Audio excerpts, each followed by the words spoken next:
Hey guys, welcome to part 3 of my Kursk75 diorama build. This might be a slightly shorter episode because of this.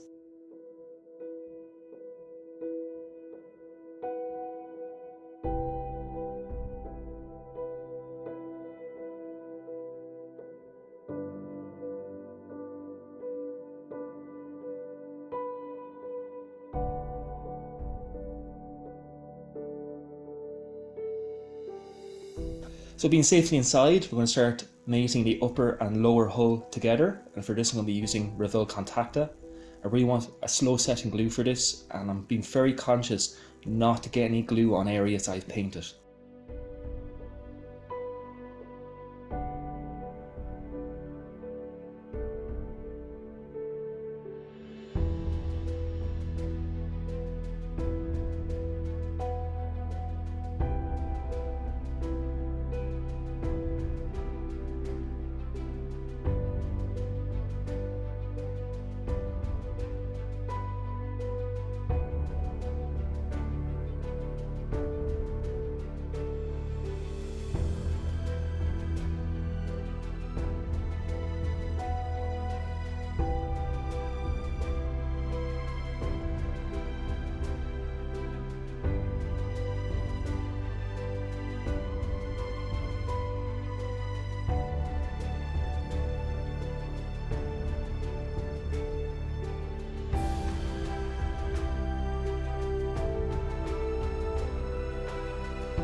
Now I'm just mounting the back plate to the hull assembly.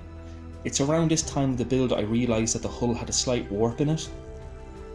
So mounting this rear plate here is actually going to be very difficult, even though I'm trying to use extra tin and instant cement from Tamiya for this job. However, it's going to fight me to the point where I have to pull out the big guns and switch to some Gorilla CA glue. In this case I'm using some gel type, and I'm literally just going to weld it to the back of the hull.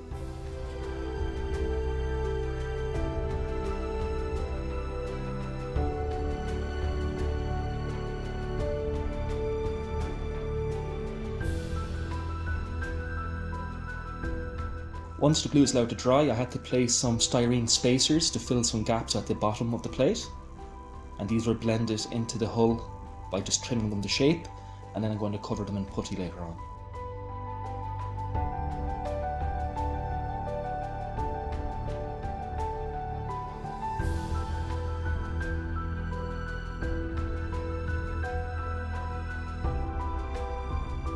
I blended the seams using some perfect putty. This is a water-based putty which can be tinned and washed away with water.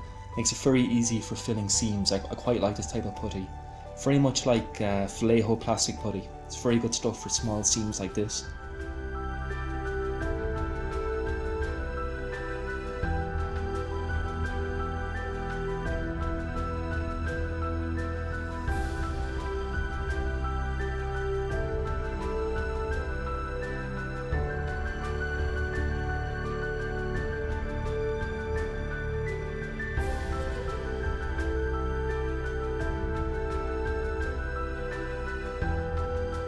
So the seams are just being cleaned with various different sandpapers and sanding sticks. Again, I've been very careful not to sand off any of the weld or bolt details that are included in this kit. So with the seams cleaned up, I'm going to mount it to a handle for ease of painting and handling. And for this, I'm just going to use an empty Vallejo airbrush cleaner bottle, and it's going to take some Gorilla gel glue and the super glue directly to the base of the model.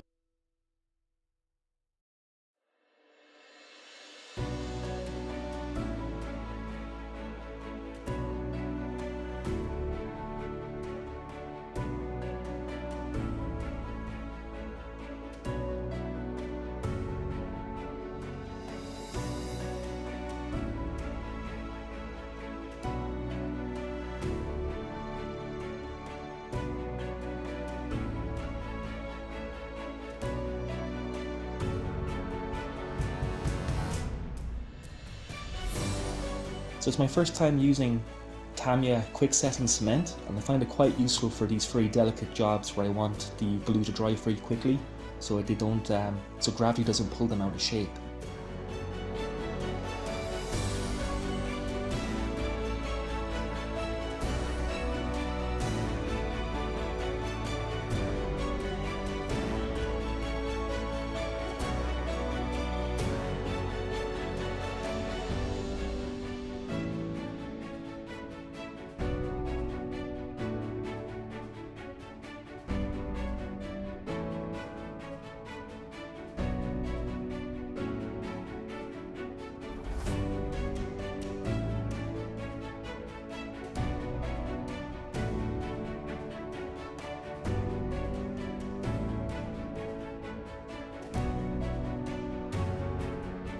Again, some seams had to be filled using perfect putty.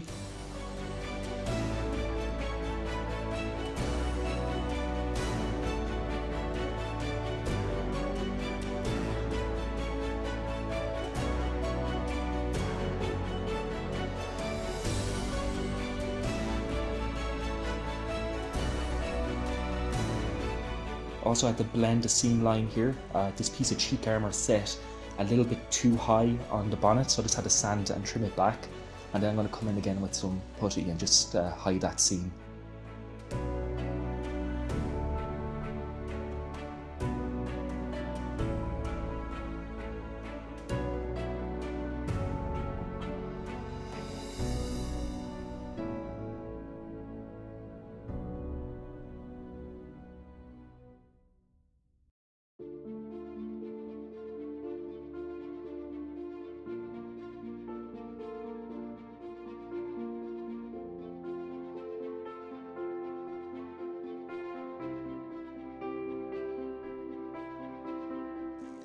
I'm working on this out of sequence. The instructions tell us to put this in far earlier.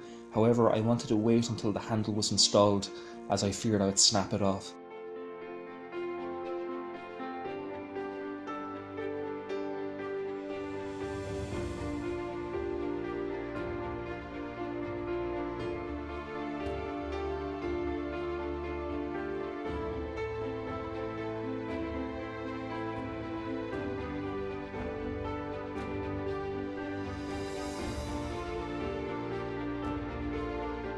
So now we're moving on to the knock light assembly, or the no-tech light. And you can see I have actually got some new tweezers in this build, and it's making a massive difference.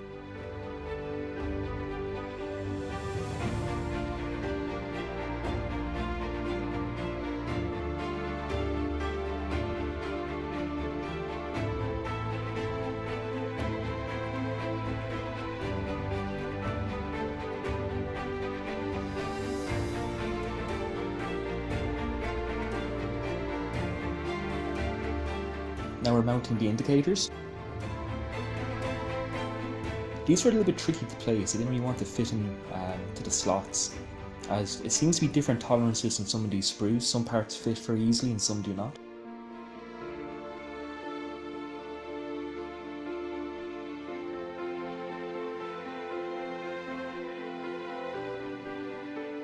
And that's going to lock it down with some quickset and cement before they fall out of place.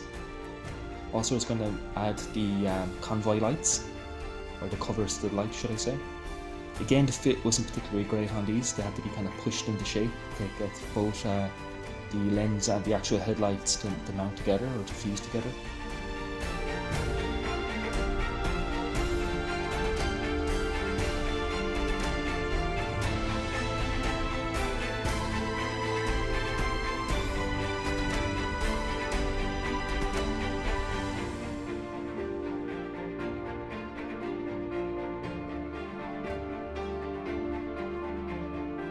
There was a big sink mark on the top of the Neotech, so I had to fill this with a bit of perfect putty. Now I'm going to move on to some of the more finer details. So I'm going to take some 0.5mm lead wire, and we're going to start doing the wiring for the headlights. This is a little bit fiddly, however it does add a nice bit of detail, and it's a very simple addition to detail our models with.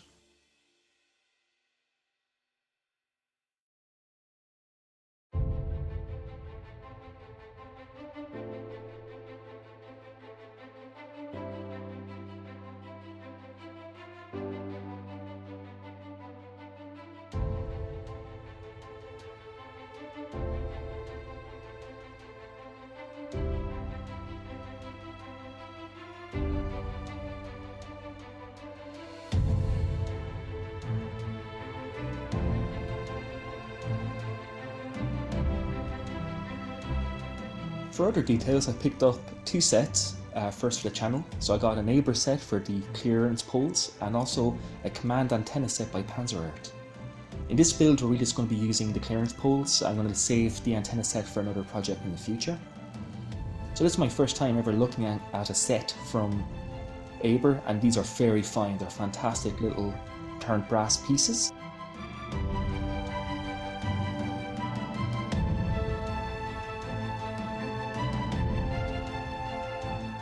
I'm just using a former from a Dragon half-track set I have, or half-track kit, which may or may not be a future project.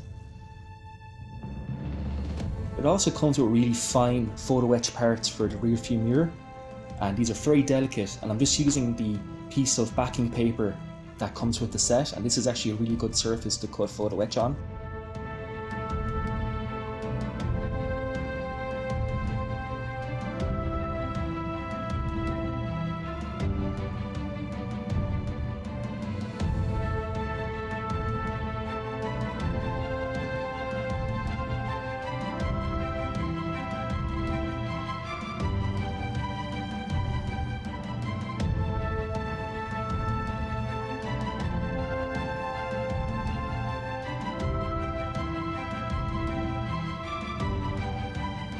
And then we're going to do the most tiny mounting bracket I've yet seen in Photo-etched, and this is the actual bracket that mounts the mirror onto the clearance poles.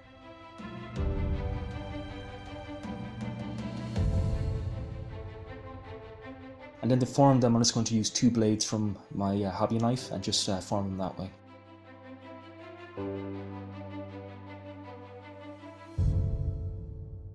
I'm just going to place the end caps for the clearance poles in now, just to ensure that everything lines up.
Just going to sand down the putty on the Neotech or Neotech.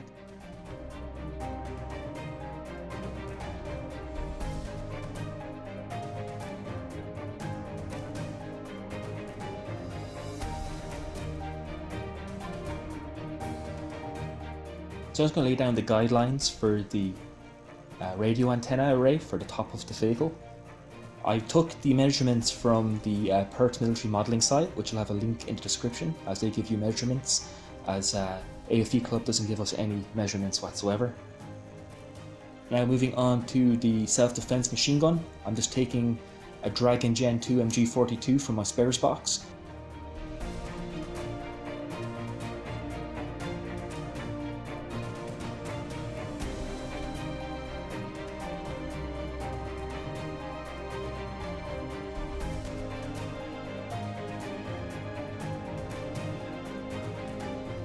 It's going to mount a small ammo drum. I think these are 50 round ammunition drums, and I'm also going to take a little bit of machine gun belt from my spares box and try just to mount a couple of rounds of linked ammunition coming from the drum to the breech of the weapon. It didn't work entirely well, but it's still a nice detail to have nonetheless. And also I'm robbing the anti-aircraft sight from the flamethrower half-track that will be being built later for this diorama. I decided to change my mind. I had the bipod in the folded position, but now I'm actually going to put it in the deployed, just to add a bit of visual interest. I just wanted to stand out a little bit.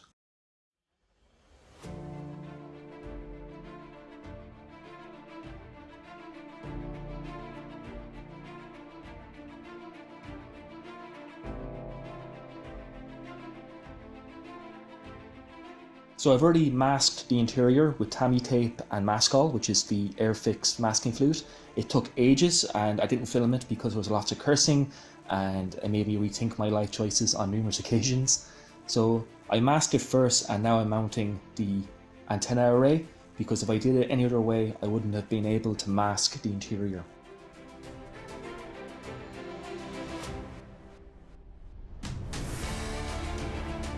So with everything masked up, now we're going to start priming the model, and for this we're going to use Flaho Surface Primer Grey. Now a lot of people don't like the Flaho primers, however the trick with using them is turn your PSI high on your compressor. I believe mine is about 32 PSI, and fire it in short blasts.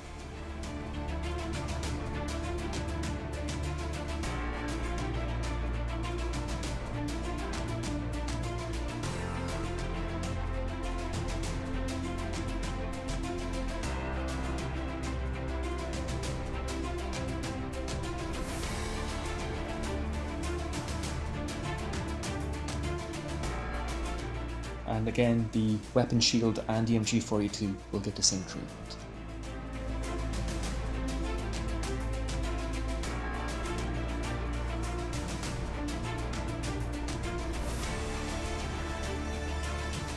So with our model primed, we are now ready in the next episode paint, weather and finish off this model.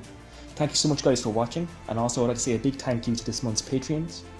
Thank you to you both, and if you guys would like to support the channel and get in on some future projects that we're discussing, do follow the link in the description to Patreon, and if not, just keep being awesome guys. Thank you so much for watching, and I'll catch you in the next episode. Happy modelling, and bye bye.